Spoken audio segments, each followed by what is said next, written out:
Hello, and welcome to what will now be the 9th episode of Double Vision, and we're within reach of the double digits, which is pretty cool. We've been doing this for how long? Oh, gosh.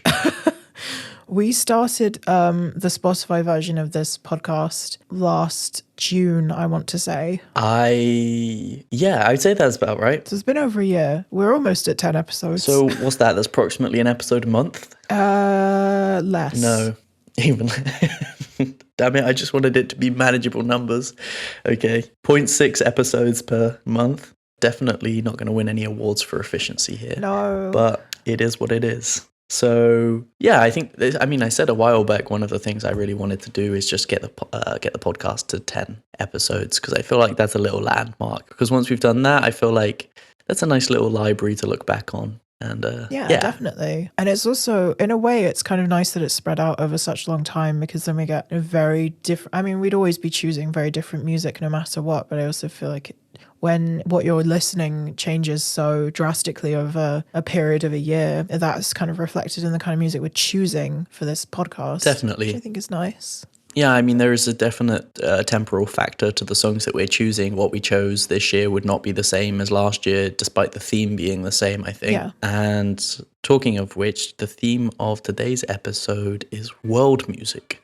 So we're looking at songs in particular which were produced in a language that is not English. And I think that is, on the surface, seemingly kind of difficult, because I would say 80% or more of my music is composed of English. But when I went back and looked through my playlist, I realized I had surprisingly a bit more than I would have anticipated. And definitely I would say I've accumulated most of those songs probably over the last few years. And so it's really nice to see a bit of diversity in the playlist and recognition to kind of artists which aren't from England or the US. Definitely. I've been thinking a lot about even just going through what I've chosen now, and I realized actually there are huge swathes of the world that are just missing from my music collection, which is places like the Middle East and South Asia, a lot of South America, Africa, the entire continent of Africa. And I realized that's kind of a problem that I have to rectify, because if I want to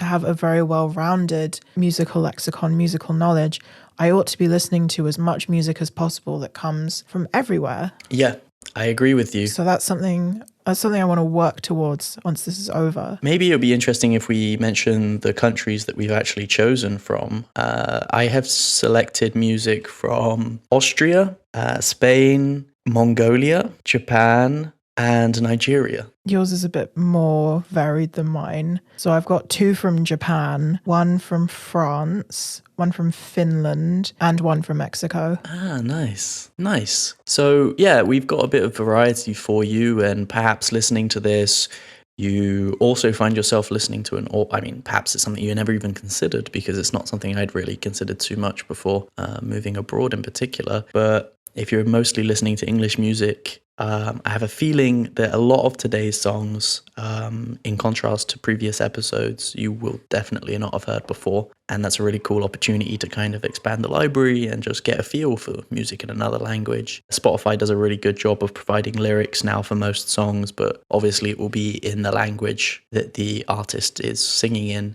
So go away and maybe have a look at some other translations. But we'll try our best to give you an idea of what the music's about, or at least translate the title for you.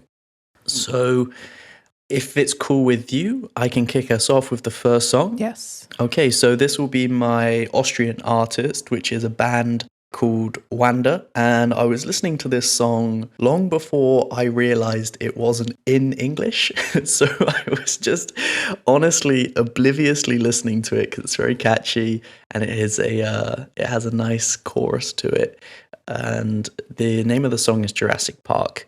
I then learned that the lyrics were in German, and it was really fun to kind of use it as a tool to help learn the language as well. And then to my surprise, I found out the artists were actually from Austria and not Germany. So, it keeps you on your toes. But anyway, this is Jurassic Park by Wanda. Enjoy.